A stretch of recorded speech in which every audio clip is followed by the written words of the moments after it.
เสียงผ่านสายลมลอยเชิญชวนศรัทธาร่วมบูรณาวัดป่าดงดอยยอดภูนางแก้วยังคอยทอแสงส่องฟ้าอำไพขึ้นคำสีขาวพาเราแช่มชื่นเป็นผู้รู้ผู้ตื่นเบิกบานทั้งกายและใจเคยแผ่คำสอนองค์ชินวรขจรกว้างไกลข่าวสารงานบุญที่ใดคือออนไลน์ไปถึงญาติโยมพระธาตุเจดีย์สีทองเมืองเปล่งประกายแล้วบนยอดดอยนางแก้วมีโอกาสได้เวียนไหวชมจำลองจากดอยสุเทพดอยทุ่งผู้ธาตุบรมพลังแรงใจญาติโยมร่วมสร้างสมแผ่นบารมีสีขาวคลื่นคำนำพาความสุขพระเนรที่ทางคลายทุกข์เกิดปิติสุขไปทุกทินทีเปิดฟังธรรมะพระจัดรายการหลายคืนบางคืนร่วมสร้างมหาทานบารมีพระธาตุเจดีย์สีทองเมือง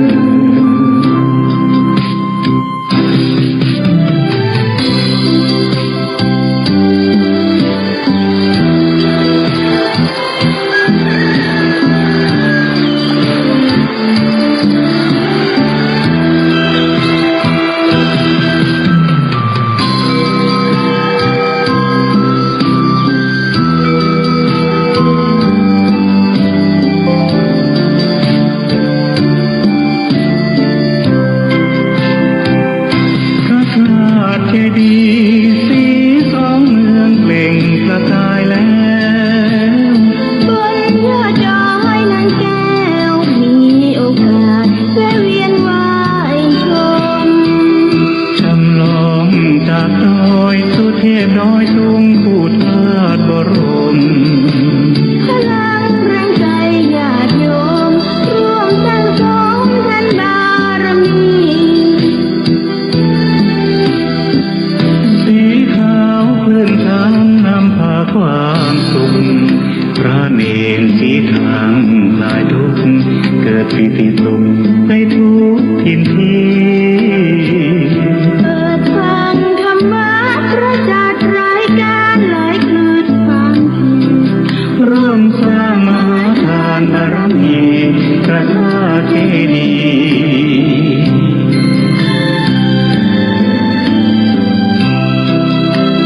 ์สี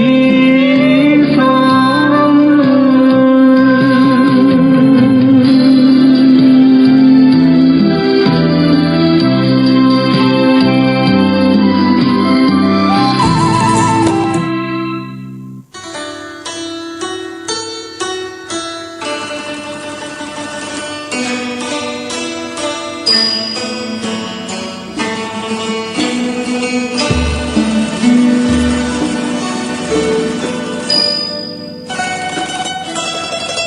ขอเจริญพร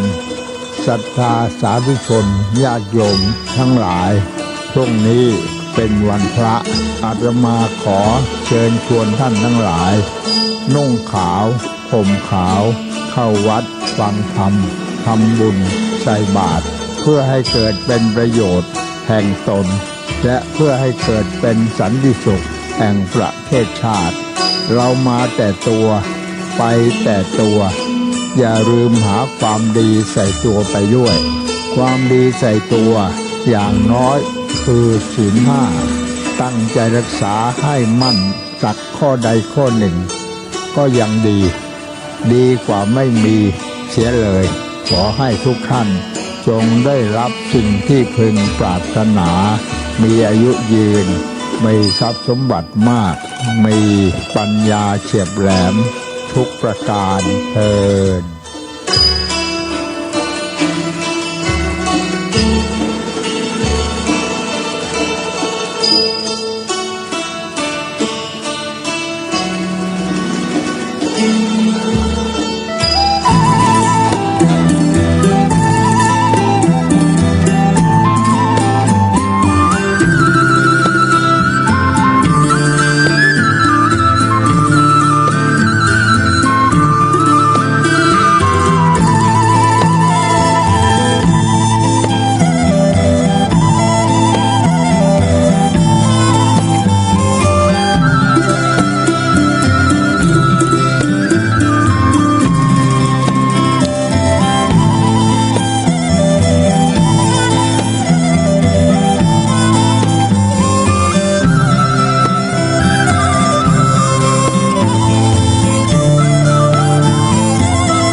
ขอนอบน้อมเอากุณพระแก้วเจ้าดังสามประการอันมีพระพุทธพระธรรมพระสงฆ์กุณพ่อกุณแม่กุณครูบาอาจารย์กุณศีลธรรมกรรมฐานจงมาปกห่มรักษาครูบาอาจารย์พระเจ้าประสงค์ทุกรูปปกห่มรักษาปออกไม่ออกศรัทธาท่านสาธุชนคนดีผู้สนใจใฝ่ในธรรมทุกท่านขอถวายความเคารพแสดงความนับถือพระมหาเถระพระเถรานุเถระเจ้าคณะพระสังฆาธิการครูบาอาจารย์เจ้าที่เปิดวิทยุฟังอยู่ที่วัดที่ว่าเวลานี้เจริญปอนศรัทธาญาติโยมท่านสาธุชนคนดีผู้สนใจใฝ่ในธรรมทุกท่านได้เวลาแล้วเนอได้เวลาแล้วถึงเวลาแล้วได้เวลาสำหรับการรับฟังธรรมะอันเป็นสาระประโยชน์ทางด้านพระพุทธศาสนาน้ำธรรมคำสอนขององค์สมเด็จพระชินวรสัมมาสัมพุทธเจ้าได้มาปะมาพบมามาเล่าสู่บรรดาพ่อแม่พี่น้องพ่อออกแม่ออกพ่ออุ้ยแม่อุ้ยนักศีลนักบุญเท่าแก่น้อยใจยิงตั้งหลายทุกท่านแล้วไผที่ยังบ่ลุกก็ลุกมาได้แล้วเนอตื่นมาได้แล้วลุกมาได้แล้วหลับลุกเจ้ากินพักดังป่ายหลับลุกควายกินพักดังเก้าลุกเจ้าได้หลายลุกควายได้น้อยหลับลุกเจ้าเป็นเจ้าดังหลายหลับลุกควายปาเฮ่อลูกหลานเป็นนี่เป็นข้าเนอตื่นมาเหี่ยเนอลุกมาเหี่ยเนอลุกเนอลุกเนอลุกลุกลุกลุกตื่นตื่นตื่นตื่นตื่น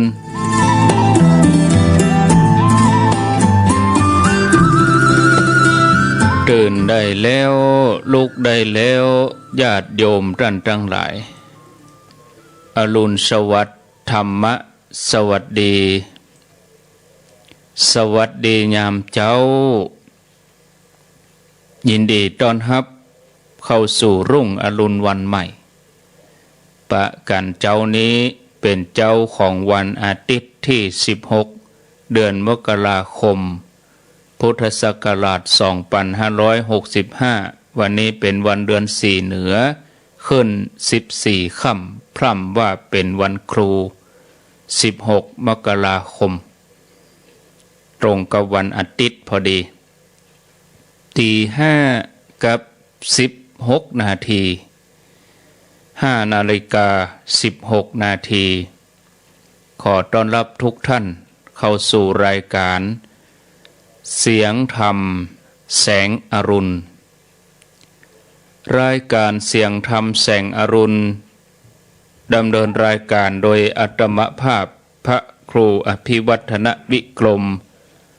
วัดปากตังเจริญตำบลดอยหล่ออำเภอดอยหล่อจังหวัดเชียงใหม่เป็นผู้ดำเนินรายการ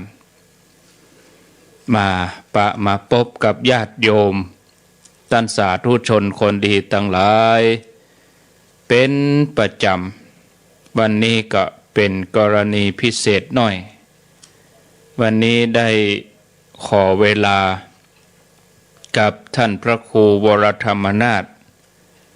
เจ้าอาวาสวัดหนองเหียงตามปกติแล้วนั้นเปิ้นจะดำเนินรายการตั้งแต่เวลาตีสี่จนถึงเวลา6 โมงอาทิตย์นี้ก็ขอเวลาเปิ้น1 วันแล้วก็ตั้งแต่ติดหน้าไปท่านพระครูเปิ้นจะได้จัดรายการในเวลาตี5 ถึง 6 โมงทุกวันอาทิตย์ส่วนเวลาตี3เวลาตี3 ถึงตี 5ก็อาตมาภาพจะมาดำเนินรายการเนื่องจากว่าใกล้งานตานเก้าอี้แล้วก็ใกล้งานที่เราจะได้ยกยอดชัดที่ม่อนพระศรีสองเมืองสักเตื้อก็จะมีญาติโยมได้แจ้งรายละเอียดต่างๆร่วมทำบุญก็จะได้แจ้งรายละเอียดทำความเข้าใจกับศรัทธาญาติโยมต้องใจเวลาเพราะบางครั้งเปิ้นก็ฟังมาเจ้าบางคนก็สะดวกฟังแมลงบางคนสะดวกฟังมาเจ้าแมลงนี่ก็จะมีน้อยเพราะว่าช่วงบ่าย2บ่าย3นี่คนเปิ้นทำงานกันแต่ถ้าเป็นพระเจ้านี่เปิ้นสะดวกไปได้ออกบ้านไปที่ไหนก็สะดวกสบายก็แจ้งศรัทธาญาติโยมท่านทั้งหลายไว้มาปะกันแล้ววันนี้ก็จะได้นำเสนอสาระธรรมะเรื่องอาหารของใจเสร็จเรียบร้อยก็ไปถึงเวลาประมาณสักตี 5:30วันนี้จะระบายรายชื่อเมืองฝางอ่านไปแล้วก็มีมาเพิ่มเติมแถมหน่อยก็จะอ่านให้แล้วไปเพียงปะเป้าก็เรียบร้อยไปแล้วเกี่ยวกับรายชื่อที่ร่วมบุญเก้าอี้เมืองฝาง127 ตัวเพียงปะเป้า108 ตัวได้อ่านไปแล้ววันนี้ก็จะเอาตั้งเชียงใหม่ตั้งละปูนอ่านให้แล้วไปแล้วก็ตีเปิ้นโอนเข้าบัญชีกองทุนพระศรีสองเมืองแถมก็หลายท่านถ้าตกหล่นอย่างใดนั้นก็ทักท้วงมาหรือว่าโทรเข้ามาก็ได้เนอะญาติโยมท่านทั้งหลายญาติโยมท่านทั้งหลายได้อู้ถึงเรื่อง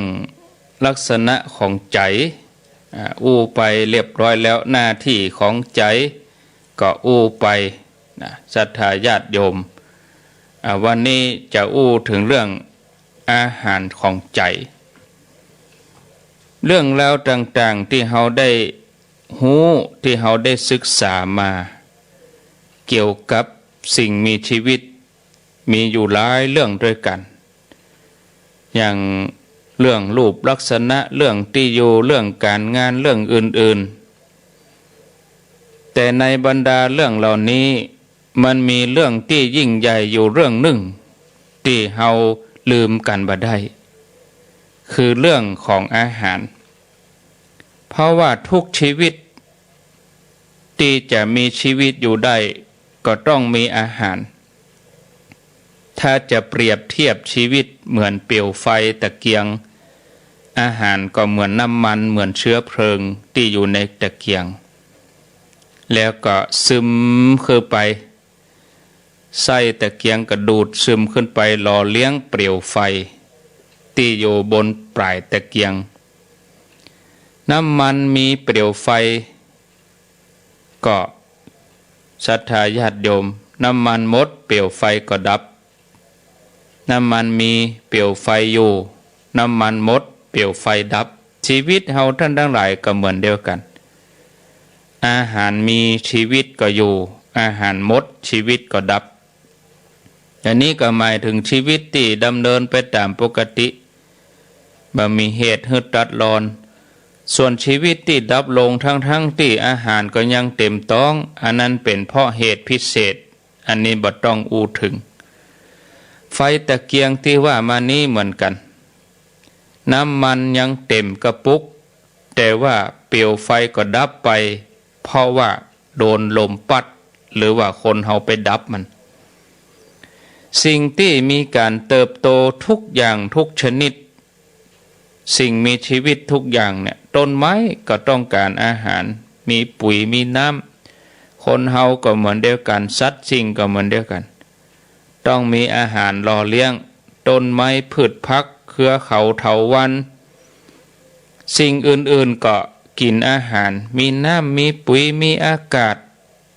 ถึงจะมีชีวิตอยู่ได้แต่จำพวกที่ชีวิตล้วนๆหรือว่าชีวิตโดดๆบ่มีใจครองกับพวกชีวิตที่มีใจครองมีความยุ่งยากในเรื่องอาหารต่างกันคืออาหารนั่นเนี่ยตามปกติก็ให้ผลสองอย่างคือกินเพื่อบำรุงแล้วก็กินเพื่อบำเรออาหารประเภทบำรุงได้แก่ที่หล่อเลี้ยงร่างกายให้เจริญเติบโต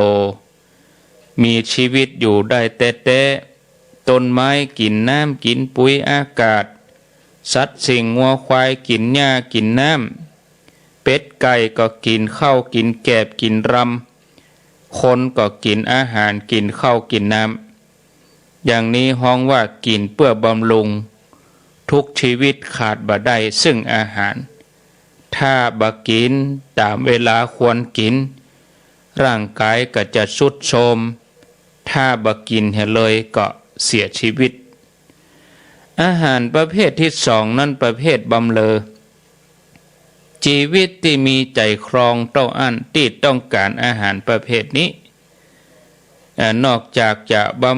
บำเรอร่างกายก็บำเรอใจได้หันรูปสวยงามเครื่องประดับหรูหราเสียงไพเราะกลิ่นที่หอมตลอดจนถึงคำสรรเสริญเยินยอเนี่ยสิ่งเหล่านี้ถือว่าเป็นอาหารเหมือนกันแต่เป็นอาหารประเภทบำเรอนะบอกว่าจะเป็นสุรายาเมาบุหรี่ก็อยู่ในประเภทอาหารที่บำเรอนี่เหมือนกันนะอาหารประเภทบำเรอนี่จำพวกชีวิตที่บ่มีใจคลองนี่บ่ต้องการเฮาลองเอาบุหรี่ไปหื้อต้นไม้เอาเหล้าไปหดต้นไม้นี่เจ๊ต้องการนะต้นไม้ใบหญ้าพืชผักสวนครัวเฮือกสวนให้นานะเสียงร้องเสียงลำนี่บ่จำเป็นนะญาติโยมทั้งหลายรูปสวยขี้เล่อย่างใดก็บ่ฮู้เรื่องปลูกข้าวที่นาหว่านข้าวลงไปในนาแม้ว่าเจ้านาจะแต่งตัวขมุกขมอมอย่างใดก็จ้างเมื่อหว่านลงไปในดินแล้วมีอาหารบำรุงดีๆก็เป็นว่างอกงามได้เต็มที่แต่ถ้าผืนนาบดีต่อเฮ่อนางสาวไทยหรือว่านางงามจักรวาลมาหวานเข้ามันก็บ่งอกบ่งามเนี่ยอันนี้มันบ่ได้หันว่าอันอย่างจะงามหรือบ่งามบ่เหมือนหมู่มนุษย์เฮาที่หันแก่อาหารประเภทบำเรอนักล้ำไปต่อเฮ่อกินอย่างวิเศษอย่างใดก็ตามนะถ้าคนเลี้ยงขี้เลก็รู้สึกว่าบ่ค่อยล้ำแต่ถ้าเป็นคนหนุ่มคนสาวหน้าตาแฉลมก็ศรัทธาญาติโยมต้องไปเสาะไปหาไปเอี่ยวไปครับไปบาบางครั้งก็ทำให้ครอบครัวแตกแยกมีเรื่องมีเล่ากันอย่างนี้เป็นต้น พวกที่มีใจครองกู้อย่างเนี่ยต้องการอาหารถึง2ประเภทคืออาหารบำรุงและอาหารบำเรอมาถึงตัดนี้ท่านผู้ฟังก็คงสงสัยว่าหมู่สัตว์เดรัจฉานมีใจครองเหมือนกันแต่ว่าบาหันมันต้องการอาหารประเภทบำเรอซึ่งความจริงแล้วนี่ศรัทธาญาติโยมสัตว์เดรัจฉานนี่นะพ่อแม่ศรัทธาญาติโยมก็ต้องการอาหารประเภทบำเรอนี่เหมือนกันอย่างบรรดาหมู่แมลงเพิงแมงผู้เนี่ยที่มาชวนชมดอกไม้ก็ต้องการดอกไม้ที่งามๆบานสะพรั่งแมงเม่าที่บินเล่นแสงสว่างนกหนูที่ซุกซนที่อยู่ในห้างของมันก็ต้องการที่อยู่ของมันอ่อนนุ่มไก่หมาม้างัวควายก็ชอบติดสอยห้อยตามบางทีก็ต้องติดสอยห้อยตามนะสัตว์อันเป็นเพศตรงข้ามนะงัวควายตัวผู้ก็ติดสอยห้อยตามงัวควายตัวเมียแมวหมาตัวผู้ก็ติดสอยห้อยตามแมวหมาตัวเมียพฤติการอย่างนี้คือลักษณะของความต้องการอาหารประเภทบำเรอศรัทธาญาติโยมทั้งหลายเคยมีหนังสือนิตยสารฉบับหนึ่งหลายปีแล้วบัดเดี๋ยวนี้บัดล่ำมีแต่ว่าที่อาตมาอ่านนี่ก็มี2เล่มหลวงพ่อท่านพระครูสันติเจติยากรเปิ้นสมัครเป็นสมาชิกแล้วเปิ้นก็ส่งมานี่โอ้เขาถ่าดินิตยสารหมอเจ้าบ้านกับมงคลธรรมมงคลสารนิตยสาร2ฉบับนี่ได้รับตลอดทุกเดือนเอามาอ่านมงคลสารของวัดปากน้ำนี่ศรัทธาญาติโยมท่านทั้งหลายของพระเทพปริยัติวงศ์พระเทพปริยัติวงศ์หนังสือมงคลสารเข้าท่าดีเป็นนิตยสารเอามาอ่านเข้าท่าดีเป็นธรรมะเป็นข้อคิดก็ได้นำมาคือศรัทธาเขาทั้งหลายแต่ละวันก็เพราะว่าได้คัดสรรเอาจากหนังสือถึง2ฉบับนี้เป็นประโยชน์หมอเจ้าบ้านกับมงคลสารเนี่ยฉบับไหนต่อกันไปเป็นเดือนหลวงพ่อพระครูสันติเจติยากรเปิ้นสมัครให้เป็นปีเปิ้นก็ส่งมาให้นิตยสารคนบัดเดียวบัดล่ำอ่านเนาะหนังสือพิมพ์ก็แทบจะบัดได้ขายแล้วบัดเดี๋ยวนี้เคยอ่านนิตยสารฉบับหนึ่งมาหลายเดือนหลายปีแล้ว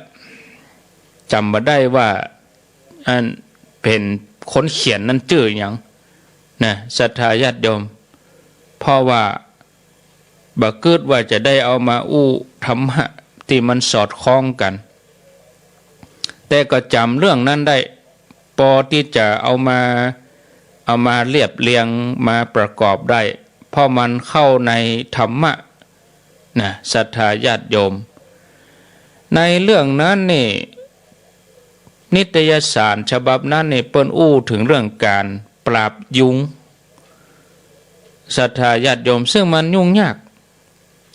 ต่อมาก็มีศาสตราจารย์ท่านหนึ่งได้คิดค้นวิธีใหม่คือใช้วิธียับเอายุงตัวเมียมาหลายๆตัวนะแล้วก็เอาเข้าไปปล่อยในห้องบันทึกจานเสียงมันห้องยุงตัวเมียนี่ห้องน่ะวี่เสียงยุงน่ะแล้วก็บันทึกเสียงในแผ่นเสียงแล้วก็เอาแผ่นเสียงนั่นไปเปิดในที่มียุงชุมสักเบิดหนึ่งยุงตัวปูนี่จะมารวมกันที่เสียงนั่นจำนวนนักแล้วเขาก็ใช้ยากำจัดยุงนั่นก็ตายไปอันนี้จะไปถึงเรื่องศีลธรรมอย่างเต้นถ้าเรื่องศีลธรรมก็ไปฆ่ายุงพิษเหมือนกันอันบัดเจย คนละกรณีนะมาอู้ตะนี่คนละอย่างกันต่อไปเมื่อยุงตัวปูมดบะเหลือหลอศรัทธาญาติโยมการที่ยุงจะมาผสมพันธุ์กันกับยุงตัวเมียก็ลดน้อยจนกระทั่งบะหมี่อันนี้เป็นวิธี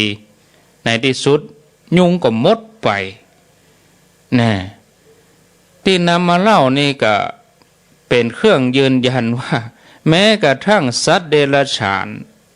ยังยุงนี่ก็ยังต้องการอาหารประเภทบำเลอนะยุงเนี่ยญาติโยมเสียงยุงตัวเมียเนี่ยเป็นอาหารบำเลอสำหรับยุงตัวผู้อย่างนกยุงน่ะที่เป็นโพธิสัตว์เจ้าอะเนี่ยสามารถเอาชีวิตรอดมาถึง7 แผ่นดินน่ะ7 พญาเจ้าเมือง7 รัชสมัยมาถึงชาติสุดท้ายเปิ้นเอานกยุงตัวเมียไปล่อติดเลยแวกเดียวบ่ได้ตายอ้อง ติดกับดักอันนี้ก็ประเภทบำเลอสัตว์เดรัจฉานที่ต้องการอาหารประเภทบำเลอนี่ก็ยังบ่ยุ่งเหมือนคนนะสัตว์นี่คือเลี้ยวก็เลี้ยวแต่คนเฮานี่หลงไหลจนนักนะบอกว่าจะเป็นเรื่องกินเรื่องนุ่งห่มเรื่องสารพัดต้องแฝงสิ่งเหล่านี้เพื่อให้เกิดความเพลิดเพลินจำเริญใจตามที่อูไปแล้วตกลงว่าอาหารทั่วไปเนี่ยมีอยู่2 ประเภทเนาะประเภทบำรุงประเภทบำเลอนะถึงเวลาเฮาก็จะอู้กันต่อไปว่าบำรุงบำเลออาหารประเภทบำรุงนี่เป็นเครื่องยังชีพแต่ส่วนประเภทบำเลอนั้นนะบัดใจของยังชีพอันยังเป็นเพียงแต่ของย่องเป็นเพียงแต่ของประดับให้สดชื่นให้รู้สึกว่าดีงามเลิศนะศรัทธาญาติโยมทีนี้มานี่ก็อู้เรื่องอาหารทั่วไปก็มาย้อนถึงเรื่องอาหารใจโดยตรงอันยังเป็นอาหารของใจศรัทธาญาติโยมนี่ท่านผู้ฟังญาติโยมตัวธรรมารมณ์นี่กะธรรมารมณ์เนี่ยเป็นอาหารของใจเป็นที่ฮู้กันดีในบรรดานักศึกษาธรรมะหรือว่าคนที่เรียนธรรมะคนปฏิบัติธรรมใจกู้กับธรรมารมณ์นะในอายตนะทั้งหมดตาหูจมูกลิ้นกายใจตากู้กับหูหูกู้กับการได้ยินหูดังกู้กับการได้กลิ่นลิ้นกู้กับรสกายกู้กับสัมผัสใจเนี่ยกู้กับธรรมารมณ์ซึ่งหมายความว่าใจเนี่ยมีอาหารคือธรรมารมณ์ธรรมารมณ์เป็นอาหารของใจสำนวนหนังสือธรรมะรุ่นเก่าเปิ้นก็ได้ใจคำว่าใจเสวยธรรมารมณ์คำว่าเสวยก็แปลว่ากินใจมีเสวยธรรมารมณ์เนี่ยแต่ก็น่าเสียดายในวงการศึกษาธรรมะทำความเข้าใจเรื่องธรรมารมณ์แคบลงไปหน่อยข้อนี้ก็น่าจะเอามาพิจารณาในวันต่อไปศรัทธาญาติโยมธรรมารมณ์ก็คืออารมณ์นั่นเองศัพท์ว่าธรรมารมณ์กับคำว่าอารมณ์ก็มีค่าเท่ากันเหมือนกันนะศรัทธาญาติโยมทั้งหลายเนี่ยคำเดียววันต่อไปเราก็ก่อยมาอธิบายกันเนาะก็คือวันพุธนั่นเองนั่นใจวันต่อไปคือวันพุธนั่นเอาแล้วเนาะต่อไปนี่ก็จะได้นำรายชื่อญาติโยมที่เปิ้นร่วมบุญมาเอามาอ่านให้ศรัทธาญาติโยมท่านทั้งหลายได้อนุโมทนาด้วยกันบางท่านก็เป็นอย่างท่านมาอ่านก็ได้บางท่านก็ว่าต้องอ่านนะท่านบ่ได้ยินนี่มันบ่แล้วใจก็อ่านเหียเนาะแล้วใจตึงคนฮับคนหอมหลายท่านโอ้หอมไปแล้วท่านบ่ถ้าอ่านละมันเป็นหยังบางคนก็ คิดต่างกันจับใจแห้งบ่จับใจกาจับใจหมอยาพญาติบ่สู้ ก็แล้วแต่อันนี้อ่านให้ป่นสบายใจนะที่จริงเปิ้นหอมแล้วเปิ้นบ่ได้คิดอันหยังเนาะเอาอนุโมทนาอันนี้เก้าอี้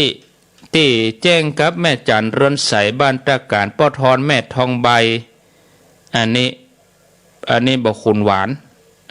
อันนี้เป็น1ตัวหมดเด้อเอาบ่อ่านละ150 1ตัวนี่มาอ่านละถ้าอ่านชื่อก็แปลว่ารับ1ตัว150อันนี้ลายละ1ตัวป้อสุมินแม่ประทุมพรสิงห์ใจป้อถนอมแม่รสรินยาน้อยป้อสนันแม่แจมจันทร์สีล้อมแม่สายทองทิพเดโชป้อครูเสนอแม่โสภากองสิงห์ป้ออินถาแม่เพ็ญศรีถาวรท่าการทอกอคือท่าการป้อสมแม่พิมพ์ทองจงพิสัยแล้วก็แม่จันอินตะนะอันนี้อนุโมทนาก็มีลายละ200มีป้อสง่าแม่วันดีปัญญาวัย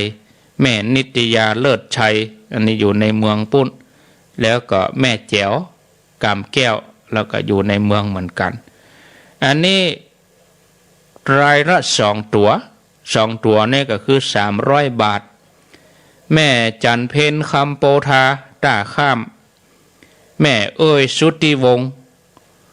ป้อหวานแม่แดงขุนเศษทอกอท่าการครูปรีชาแม่อัมพาจินาแม่นางอวนแม่อวนทาเกิดร้องกล่องเข้าป้อใส่เองแม่สาครพลกลางไหลแก้วแล้วก็แม่ครูมณีโชตินันท์อนุโมทนาต่อไปก็เป็นกลุ่มที่ร่วมรับอยู่5 ตัวก็750 บาทมีอยู่4ท่านเฮียหัวเจ๊เฮงอยู่ตุ้งเซี่ยว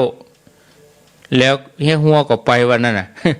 ได้อานิสงส์เลยวันนั้นเปิ้นไปได้นั่งเก้าอี้เปิ้นเลยตานเก้าอี้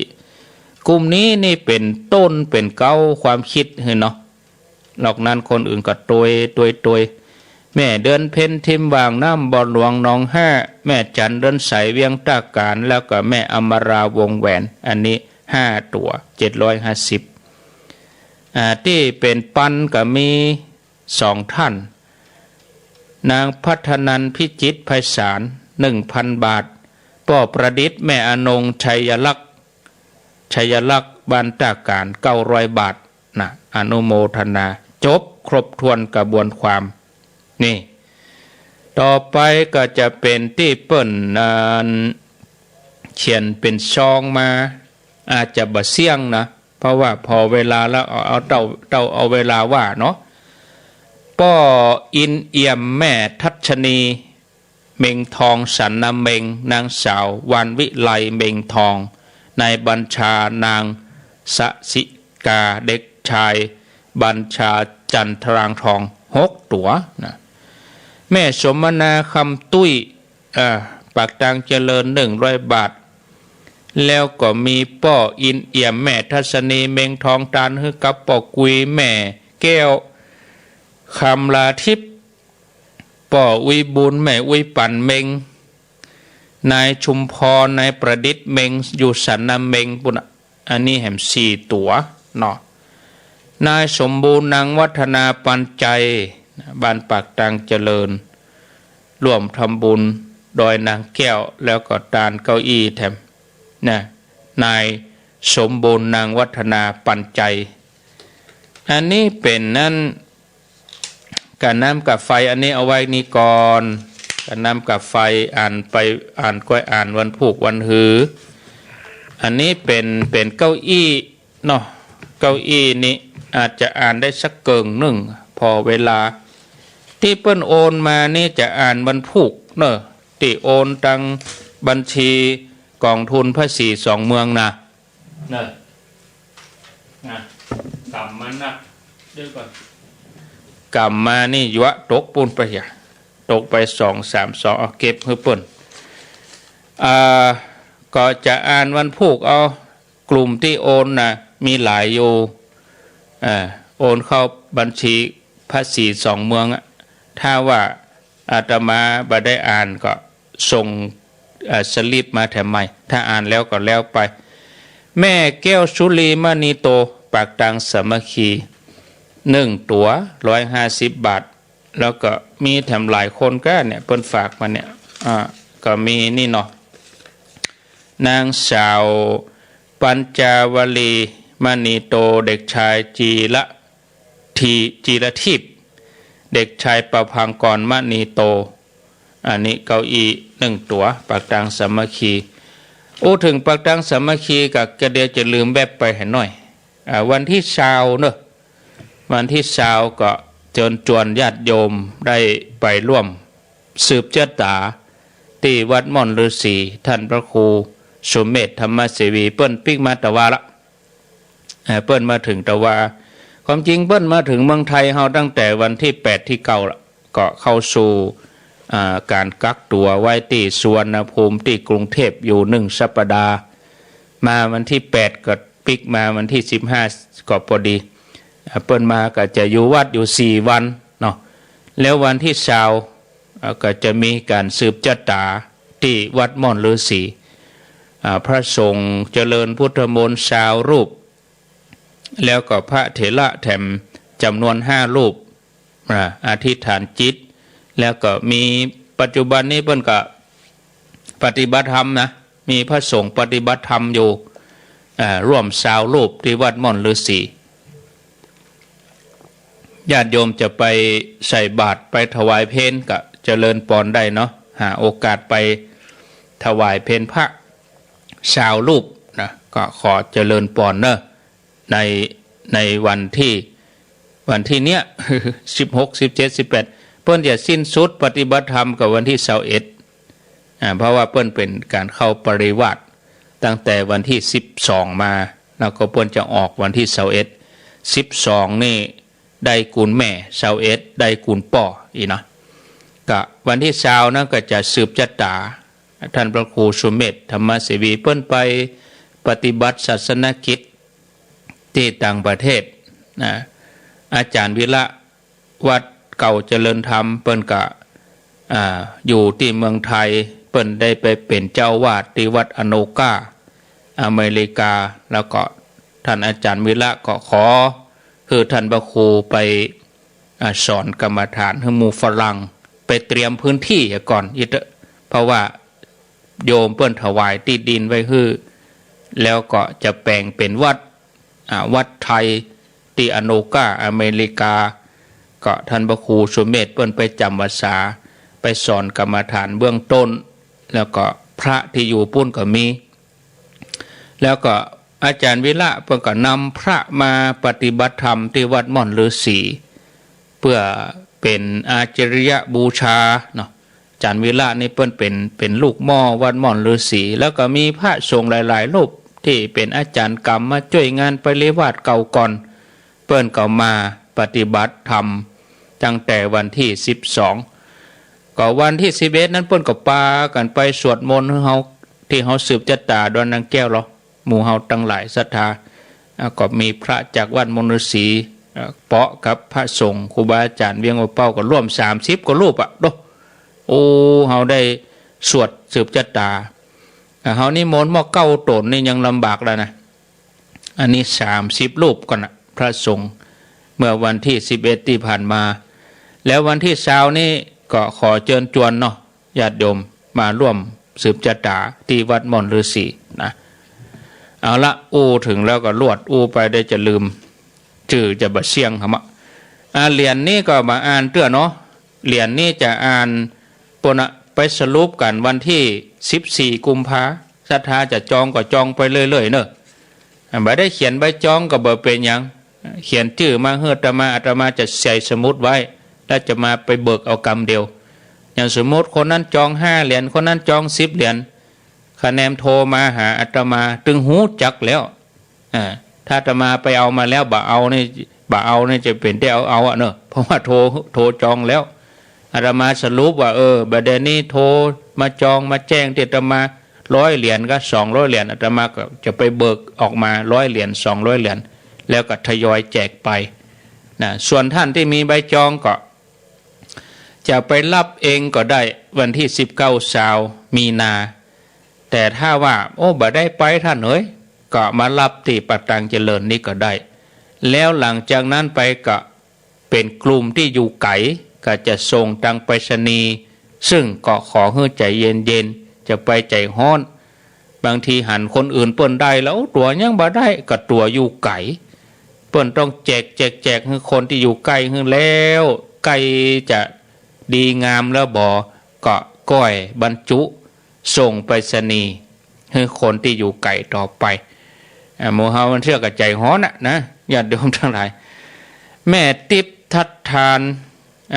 บ้านดงขี้เล็กบ้านโฮงเก้าอี้1 ตัวแม่ติ๊บทัดทานบ้านดงขี้เล็กบ้านโฮงอนุโมทนากาน้ำกาไฟแถม50 บาทแม่แก้วสุรีมณีโต100 บาทนางสาวอรพันธ์นางสาวสวนีพุทธสอนนางอุ่นอย่างทนตนห้องดอยจ้าง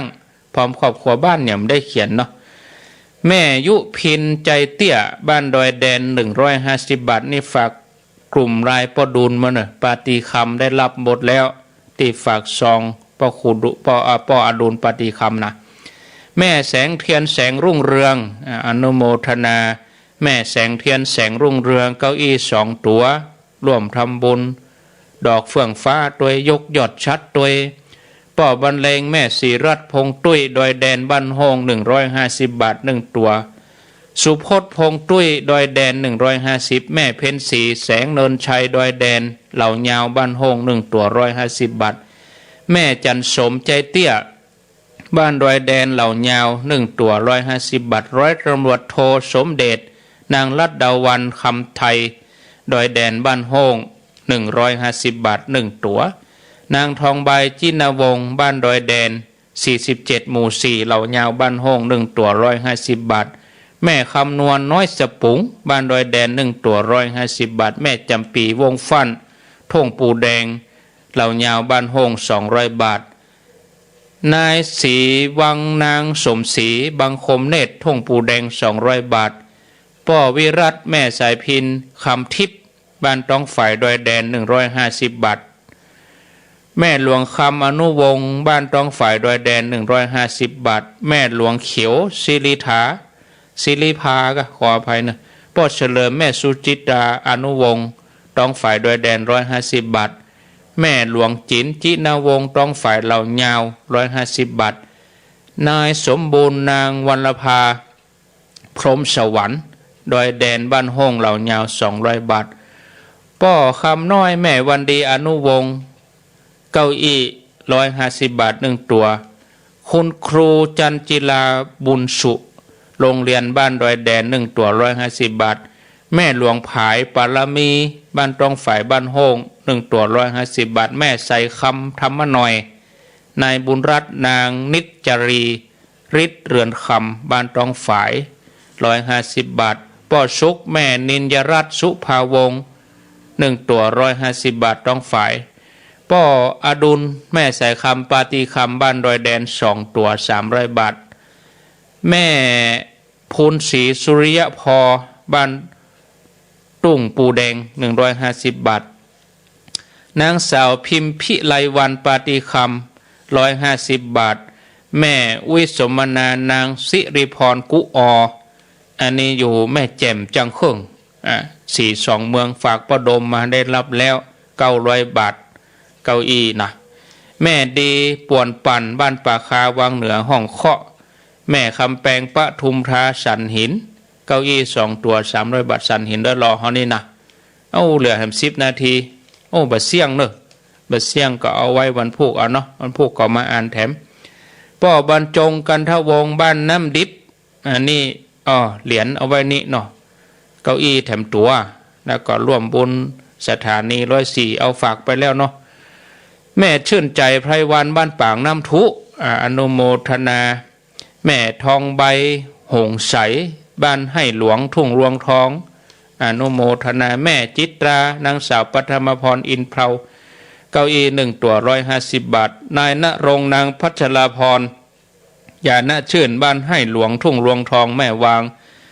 ป่อวันลบแม่แก้วเขมราชเก้าอี้2 ตัวตานฮื้อกับป่อวิมาเขมราชแม่วิรวยพงเสน300 บาท2 ตัวแม่สมพักเต่าใจเก้าอี้1 ตัวตานฮื้อกับป่อพรแม่น้อยตานฮื้อกับป่อบุญช่วยเต่าใจแม่บัวจันทร์10,000 คำเสนอนุโมทนาแม่จันสวยปันป้ออนุโมทนา100 บาทแล้วก็ร่วมบุญเก้าอี้แม่ปันคำพัดแม่ตอนเท้าการแม่บัวจันทร์เตชะแม่ตาแก้วพาแม่คำลาวสุอันนี้ถ้าจะวังเหนือหมดนี่เนาะป่อปัญญากันทวีกันนำกับไฟอนุโมทนาแม่ไพฑุลสีมีนิพันธ์บวกเป็ดต้นเปาสันกำแพงอันนี้ร่วมบุญมาอันนี้หอมอย่างนี้หอมเด้งเด้งกะแม่บัวคำใจปีนเก้าอี้ปางน้ำทุ500 บาทแม่บัวคำใจปีนปางน้ำทุป่าเมียงโดยสเก็ตแม่ชื่นใจไพรวันปางน้ำทุเก้าอี้2 ตัว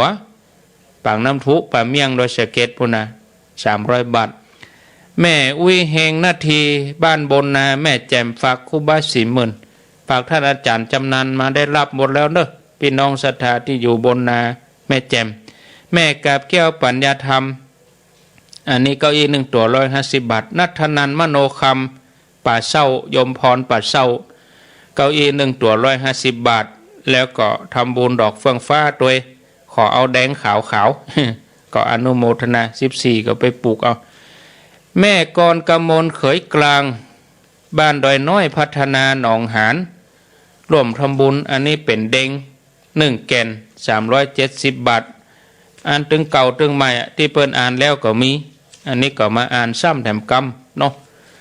คือเก้าอี้นี่อันปิดรับบริจาคแล้วเนอะที่อ่านนี่คือเป็นชื่อเก่าหลายชื่อที่ค้างเนี่ยถ้าบ่าขอเวลาครูบาอาจารย์วันนี้ก็ดินพอกหางหมูไปติ๊กดินพอกหางหมูก็วันพูกก็บ่ได้อ่านวันฮื้อก็บ่ได้อ่านเอาไปมาก็นักคืนเดี๋ยวมีการน้ำกับไฟมาแท่งแถมก็นาใจละนักเข้าบ่อ่านแล้วก็ลำบากเหมาะเนาะเอานี่แหมปึกแล้วไปก็คงจะจบพอดีเดี๋ยวไปต่อกันชั่วโมงหลังแต่ชั่วโมงหลังนี่104นี่จะเป็นหลวงพ่อพระครูวิสิตศิลาพรส่วนคลื่นสีขาวก็อาตมาจะเล่านิทานธรรมในชั่วโมงที่2 6 โมงถึง7 โมงเนาะวันนี้ก็จะแทนท่านอาจารย์วรรณชัยแถมกรรมนะต่อไปก็อยู่บ้านบนนาแม่แจ่มสอนชัยจันทร์ฟองท่านันชัยบ้านบนนาแม่แจ่มจิราพรใจอ่อนอันนี้อยู่บ้านห้วยรินแม่แจ่มนางคำแดงวงคำบ้านบนนาแม่แจ่มแม่ศรีชัยพูนอันนี้อยู่แม่ห่างเวียงป่าเป้าพุ่นแม่อุ้ยบัวแก้วอันนี้อยู่บ้านบนนาแม่บัวพันนวลตาบนนาไม่ได้เขียนว่าตานอะไรหยังจำนวนก็ไม่ได้เขียนร่วมทำบุญตัวต่ออันแม่บุญปานใจนวลบ้านบนนาแม่สมพรศิริอยู่บ้านแม่กึ่งแม่แจ่มแม่คำมูลคำพิละหนองเสลียมแม่อุ้ยนวลบัวเขียวบ้านนาบุกหนองควายเก้าอี้1 ตัวอีกาเขียนครบป่อสมศักดิ์ปาลีกุยพร้อมครอบครัวบ้านต้งปูแดง150 บาทโอ้นี่สลัมมาเพื่อนนี่ช่องหลายซ้อนกันหลายที่นางศรีพันธ์สมบัติใหม่บ้านดอยแดน150 บาทนายปรัชญาวงอาสานายพัฒนพงษ์วงอาสานางปวีณาวงอาสาเด็กหญิงชัดยาวดีวงอาสาเด็กชายปิยพัฒน์วงอาสาตานเฮกับแม่เพชรลีวงอาสา200 บาทนางสาวกัญจนาวงอาสาบ้านดอยแดนเหมือนกันทำบุญเก้าอี้1 ตัว150 บาทนายสมบัตินางลำพันธ์มหาวันอันนี้อยู่บ้านดอยแดนท่านละนะท่วมทำบุญมาเป็นเก้าอี้มาแถม1 ตัว150 บาทเอาเก้าอี้ก่อนเนาะปั่นปอนก่อนเวลาหมดไปแล้วถ้าว่าค้างอย่างใดกะวันพุธก็จะมาอ่านแถมกรรมนะญาติโยมท่านทั้งหลาย เอาปอนเนอร์สัปปีติโยวิวัตชันตุสัปปะโลโกวินัสสันตุมาเตภวัตวันตรายโยสุขีทีคายุโกภาวะอภิวาตานะสีลิสะนิจังวุธาปจายโนจัตตาโลธรรมาวะทันติอายุวันโนสุขังปะลังเอาแล้วสบายอกสบายใจต่อไปก็จะได้อ่านกิจกรรมอ่านงานบุญงานกุศลเหตุกรรมก่อนเนาะญาติโยมท่านทั้งหลายเนาะอันนี้ก็งานประชุมเพิงศพพ้องงานพระราชทานเพิงศพพ้องก็เอาเดือนมกราคมนี้ฟังตุลุงยองแต่เจ้าก็มีหลายที่ฟังตกค้างกับที่อาตมาอันนี้วัดสามหลังตำบลบ้านกลางอำเภอสันปะตองขอเชิญร่วมงานพระราชทานเพลิงศพพระครูวินิจคุณากรอดีตเจ้าวาดวัดสามหลังบ้านใหม่สามหลังอดีตเจ้าคณะตำบลบ้านกลาง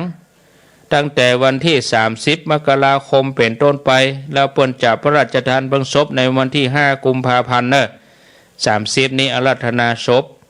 วันที่5 กุมภาพันธ์นี้ก็จะพระราชทานเพลิงศพก็เชิญชวนศรัทธาญาติโยมท่านทั้งหลายโดยเนาะต่อไปก็เดือนกุมภาเดือนมกราแล้วก็เดือนกุมภาขอเชิญร่วมงานพระราชทานเพลิงศพหลวงพ่อพระครูโอภาสวิหารกิจอดีตรองเจ้าคณะอำเภอสันทรายอดีตเจ้าวาดวัดสันขยอมเริ่มตั้งแต่วันจันทร์ที่7 กุมภาพันธ์วันจันทร์ที่7 กุมภาพันธ์เป็นต้นไปเนอะศรัทธาญาติโยมแล้วก็เปิ้นจะพระราชทานเพลิงศพในวันที่13 กุมภาพันธ์ก็ฝากเชิญชวนศรัทธาญาติโยมรายละเอียดนั้นใกล้ๆมาก็จะได้อ่านละเอียดทำน้อยเนาะต่อไปก็เดือนมีนาคมขอเชิญร่วมพิธีประชุมเพลิงศพพระครูวินัยธรธีรพลสันตจิตโตอดีตเจ้าวาดวัดตาการตำบลบ้านกลางอำเภอสันปะตองจังหวัดเชียงใหม่ณเมนชั่วคราวปราสาทนกหัสดีลิงสนามโรงเรียนวัดตาการตั้งแต่วันที่1 มีนาคมเป็นต้นไปศรัทธาญาติโยมด้านสาธุชนท่านทั้งหลายวันที่3 มีนานี่หมายความว่าวันที่1เปิ้นจะเอาศพไว้ที่วัดอยู่ประกอบพิธีที่วัดแล้วก็วันที่3เปิ้นก็จะได้อาราธนาสรีระร่างสังขาร